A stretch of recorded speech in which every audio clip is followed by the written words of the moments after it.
The judge knows she's being taped. She knows there's a record of it, and she has no compunction about being cruel and continuing to abuse this poor victim who's crying the whole time. And then lastly, it shows how desperately we need the federal government, particularly the Justice Department, to educate judges and family court judges in particular about the complexity and lethality of domestic violence, because this was not justice. This was further abuse of a victim, and we cannot allow this to happen in our country. The prosecutor in the case released a statement saying the victim refused to attend court the day of the trial, going so far as to tell the state attorney's office that she didn't care if she was arrested as a result of her not complying with the court subpoena. How often do you see this where a victim or an alleged victim in cases of domestic violence is sent to jail, found in contempt for not testifying or showing up?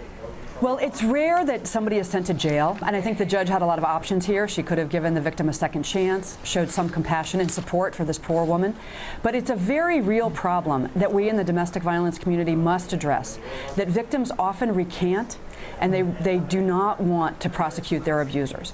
There are very good reasons. They're terrified of facing their abuser in court. They don't want their abuser to be penalized because often they're their financial support.